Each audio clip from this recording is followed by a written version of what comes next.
बिहार में 2024 चुनाव का आगाज हो चुका है। 2024 चुनाव में अभी साल भर का वक्त है, लेकिन उसके पहले ही भारतीय जनता पार्टी चुनावी तैयारी में लग गई है। संजय जायसवाल के दावों के बाद ये चर्चा शुरू हो गई है और चिराग पासवान की एनडीए में वापसी के बाद ये चर्चा पर अब मुहर लग जाती है। ऐसे में एक बार फिर से भारतीय जनता पार्टी ने 35 सीट पर चुनाव लड़ने का ऐलान कर दिया है और बिहार के 40 लोकसभा में 35 पर भाजपा लड़ेगी और 5 गठबंधन दलों को दिया जाएगा। बाबा के साथ चर्चा करेंगे कि आखिर 35 पर भाजपा लड़ेगी तो चिराग पासवान कहां लड़ेंगे, पशुपति पारस कहां लड़ेंगे और भी जिन लोगों को गठबंधन में लाने की तैयारी है वो लोग कहां जाएंगे। देखिए सनी, आप इस तरीके से सोच रहे हैं और मैं जो सोच रहा हूं एक अलग तरीका है। जो हम लोग लगातार कहते आ रहे हैं कि नीतीश कुमार भारतीय जनता पार्टी के लिए बैगेज हो गए थे और बैगेज उतरते ही अपने आप को हल्का महसूस कर रही है भारतीय जनता पार्टी।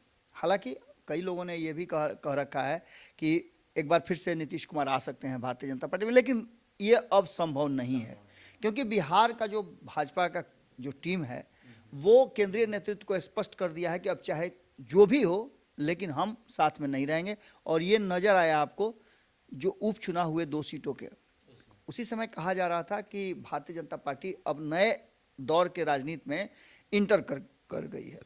इस बीच में कुछ बयान ऐसे आए भारतीय जनता पार्टी के, आप संजय जायसवाल के बयान को कोट कर रहे थे। संजय जायसवाल से पहले एक निजी चैनल से बातचीत के दौरान अमित शाह ने यह स्पष्ट कर दिया है कि बिहार में अब हम अपने हिसाब से गठबंधन बनाएंगे और हमारे पास लोकसभा की 40 और विधानसभा की 243 सीटें हैं। इसका सीधा मतलब है कि उन्होंने स्पष्ट संकेत दे दिया था कि जिनको भी आना है पहले आए पहले पाए वाली स्थिति में आप एनडीए में आ सकते हैं। अब आप इसके बाद दूसरी स्टोरी जो है वो ये है जिसकी चर्चा हम लगातार कर रहे हैं और शायद हमको लगता है कि अभी बिहार की राजनीति में इसकी चर्चा शुरू भी नहीं हुई है।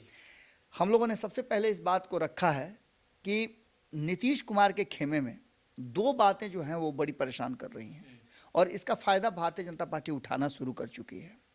पहली बात तो ये कि नीतीश खेमे में महागठबंधन में जाने से काफ़ी संख्या में लोग नाराज हैं। जिन लोगों के साथ राजनीति शुरू हुई थी इसमें कई लोगों का आप देखिएगा कि सीट कटने वाला है, कई लोगों को परेशानी होगी। कई लोग इस बात को सोच रहे हैं कि जिस सीट पे राष्ट्रीय जनता दल के साथ वो सेकंड नंबर पे आए, कम वोटों से हार हुई, उनका क्या होगा। ये सारी बातें अब कहीं ना कहीं चल रही हैं। इसके साथ साथ दूसरी सबसे महत्वपूर्ण बात है कि भारतीय जनता पार्टी ने खुला ऑफर दे दिया है। भारतीय जनता पार्टी कह तो रही है कि हम 35 सीटों पर लड़ेंगे। मतलब चिराग पासवान की जो 5-6 सीटें हैं उसको छोड़ के जदयू के सीट पर भी भाजपा ने दावा ठोका है। जदयू की सीट तो उस पर बट नेचुरल है कि दावा ठोकेगी।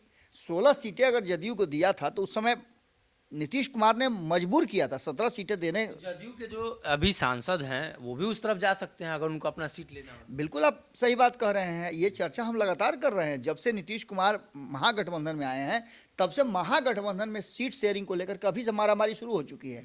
आपने देखा होगा जीतन राम मांझी का पैंतरा, कोऑर्डिनेशन कमेटी की बात लगातार कर रहे हैं।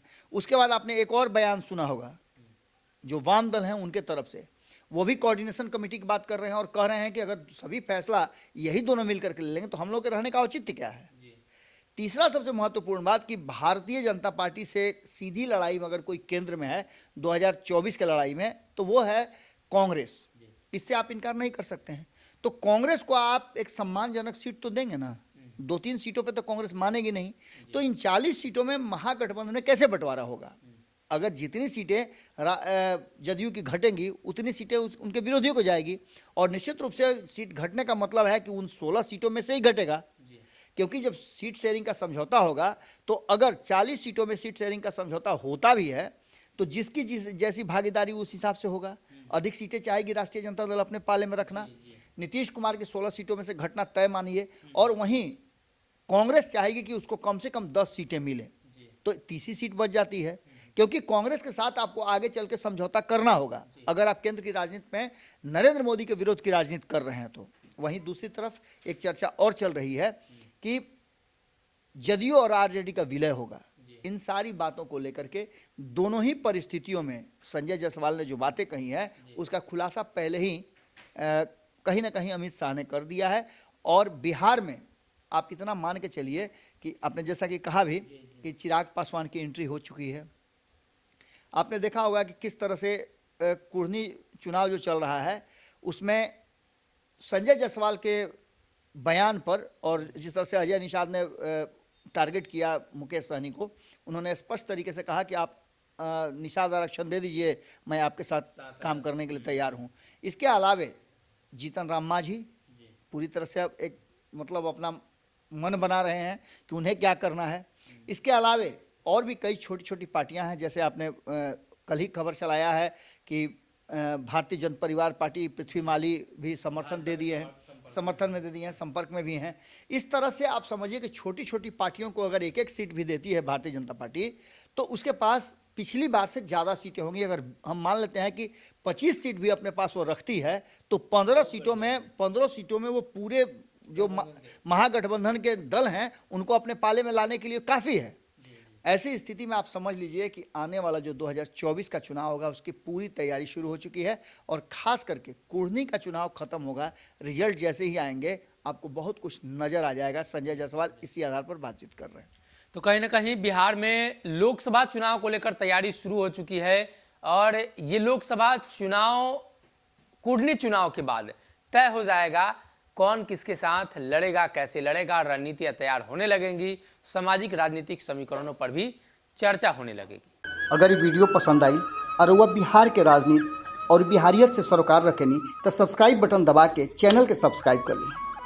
ओजे एगो घंटी बा, ओकरा बटन दबा देला से कुल सटीक और मारक खबर रुआ मुफ्त में मिल जाई। अगर रुआ पत्रकारिता के हमनी के नया प्रयोग में सहयोग कर चाहतानी तो ज्वाइन बटन दबा दी। पेटीएम नंबर नोट कर ली 9386816700। धन्यवाद।